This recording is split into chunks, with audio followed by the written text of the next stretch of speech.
Welcome to the office. Let's talk. So, starting your own design firm, it can sound exciting. The freedom, the creative control, the idea of finally doing things your way. But it's also one of the scariest things you could ever do. When I started my own firm, I thought I was ready. I had the experience, I had the portfolio, I had the connections, I had the drive and determination. What I didn't realize is how much running a business is different from being a good designer. In this video, I want to walk you through how to actually start your own firm, not just legally, but also mentally, financially, and professionally. And I'll share a few stories from my own journey, including what I wish I'd done differently. So before anything else, ask yourself, why do you want to start your own design firm? If it's for freedom, that's a good reason. But in the beginning, you actually have less of that than ever. If it's for the money, that may come, but definitely not right away. If it's for creative control, yeah, that's part of that eventually makes it worth it. You will have creative control, but you also still have to do work for clients. For me, it was all three. I wanted to design the kind of projects that I believed in, but also to create a studio culture that didn't burn people out, where design had a purpose and served the clients and community in the way that I wanted to. And I wanted to create a firm where clients were treated as partners, but also respected us as well. So that why, that becomes your anchor. Because there will be months when things are quiet, when projects fall through, and you're wondering, why did I even do this in the first place? That needs to be the motivation that keeps you going. So my first office, it was tiny.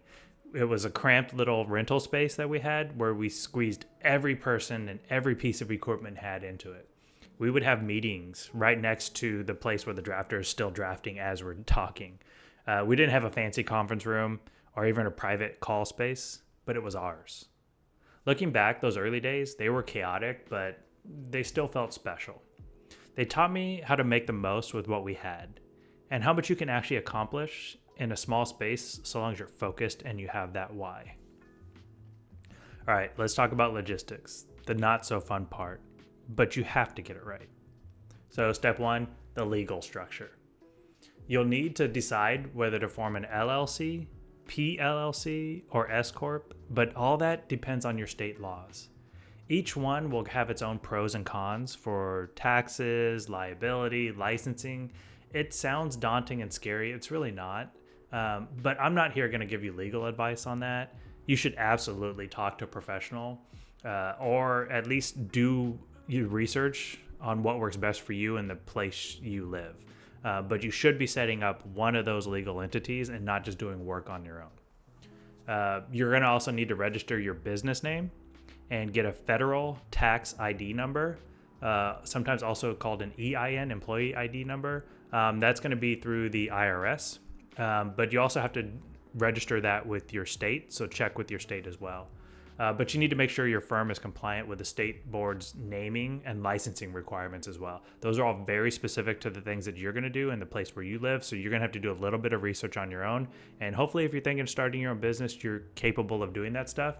If you're not, maybe now is not a good time. Step two, banking and accounting. Open a separate business account, bank account. Never mix your personal and business funds. Anything that's paid for through that business account is only paid for the business. You're not buying yourself lunch with your business credit card. You're not going on a shopping spree with your business card. You need to have them separate from a legal standpoint, but also from a psychological standpoint. You need to treat the business as its own entity and not your personal savings account. And also on the money, get accounting software, or even better, hire an accountant. It's worth every penny. When you first start out, taxes are very difficult. Bookkeeping is very difficult. And to be honest, it does cost a bit to hire an accountant, but it's going to pay for itself in not having the mistakes where you end up having to pay more taxes later. You're going to have a big tax bill at the end of the year. You want to make sure you're prepared for that. Sometimes you'll get to the point where you're big enough to where you're going to be paying so much in taxes, they actually want you to pay quarterly in taxes. Rather than say, I don't know, just throwing numbers out there, instead of paying $20,000 at one time, you're now paying $5,000 four times. It's going to help balance things out, and it makes it easier for you to balance it throughout the years. So if you can, get a professional accountant to help you through it. Step 3, insurance. You're going to need professional liability insurance, but you also need general business insurance. I've known some architects that decide that they don't want to have insurance, and trust me, you do not want to do that. You want to know that you're safe, because even if you do everything right, there's still a chance that somebody's going to try to sue you. By having insurance, that gives you the peace of mind to know that you're covered in those situations, even if you do everything right. Another thing, don't skip data backups. They're not optional. If you lose your project data, you lose more than time, you lose credibility, you lose the ability to efficiently do your work. All right, so let's continue on talking about money, because this is where most firms struggle. When I first started, I had one big project lined up that was supposed to carry us through the year. 2 months in, it got canceled. I had to pivot fast. I took smaller projects, I found new clients, I even took out short-term loans just to make payroll. That's when I learned, never rely on one project to save you. Diversify your work and plan for that instability, because it's gonna happen. And you also want to make sure before you start, you build your financial runway. Don't just start with zero in the bank account. You're going to want to have at least 3 to 6 months of savings for yourself and the business. You're going to go through months where invoices are late, projects slow down. Having that buffer helps you make smart, calm decisions. When you do the work, you may send an invoice in, and then it may take 30 days to get paid. Let's say it took you a month to do the work. Now you're 2 months in that you've done work and you haven't been paid for. How are you making payroll for those 2 months? Having that savings helps buffer that. Let's talk about some of the things you don't think about. You're going to have expenses that may sneak up on you.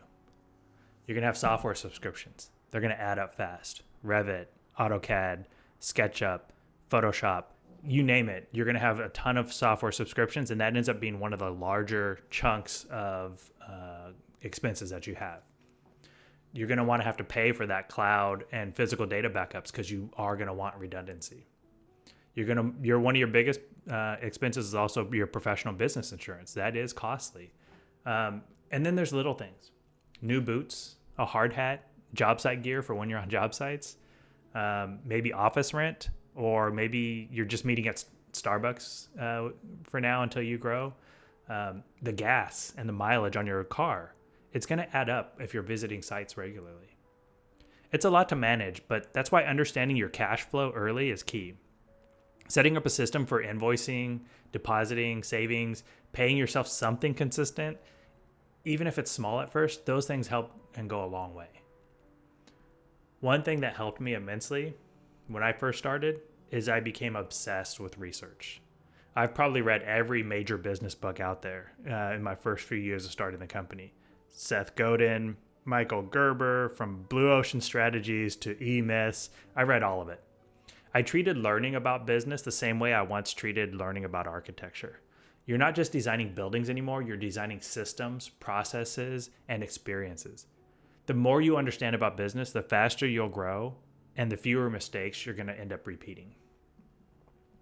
So this one's huge. Start building your systems early. Don't wait until you're overwhelmed to start documenting how to do things. Create checklists for project setup, submittals, invoices, even like how you name your files and your folder structure. Write down how you expect to communicate with clients, how you handle revisions, and how you manage the project schedules. You don't need fancy software to start, just a shared document.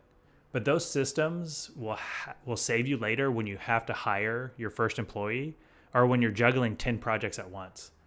Think of it this way. You're not just building a design firm. You're building a machine that can run without you someday. I try to keep that in my mind when I'm doing it. All right, clients. The best way to find clients is going to be through your relationships. I had spent years building connections at other firms, and when I started my firm, people reached out to work with me, not just the firm name. So if you're just starting out, start local. Join your local chamber of commerce. Go out and meet contractors or developers, other business owners. Get out there and put your name out there. Go to small business networking events or even volunteer in the community and help your community, because you'll meet a lot of people that way. You don't have to do it for free. You can charge modestly for some of these like design works that you might do for the community. But that's how you establish value and build confidence in your worth, is by doing stuff that helps other people, and people will start to find you. All right, so early on, your work speaks for you, but so does how you treat people. Deliver on what you promise. Communicate clearly and show gratitude. Word of mouth will always be your most powerful marketing tool. That's the only way we work. Everything we do is word of mouth, referrals, or repeat clients. We don't advertise. If you do great work, photograph it well and share it consistently. And your brand, make it authentic. Your logo, tone, your website, it all should reflect who you are and what the client can expect when they're working with you. So let's say you've done it for a bit and you want to bring in a first employee. That's going to change everything. You're now responsible for another person's livelihood. So my advice, hire slow. Look for curiosity, humility, and reliability over just pure raw talent. Those are the people who will grow with you. You want to build a culture from the start, even if it's just you and one employee. You want them to be able to collaborate and be accountable. And here's some advice personally: learn to let go. I struggle with that, and sometimes still struggle with that, wanting to be involved in every single detail. But when you trust your team, you create space to lead and design again. So starting your own firm isn't necessarily about having it all figured out. It's about being willing to figure it out every single day. I've had this firm for over a decade, and I'm still learning new things every day. Just remember, you're gonna lose sleep. You're gonna make mistakes. You're gonna have moments where you question, is this even worth it? But you'll also have those moments where you look around and realize you built this. This is yours. A design firm isn't just a business. It's a reflection on how you see the world and how you're gonna interact with it. It's your values. It's your design process, your curiosity. It's all the things that you built the company to be. So start small, but stay humble. Keep learning, and remember why you started this in the first place. All right, that's it. Let's get back to work.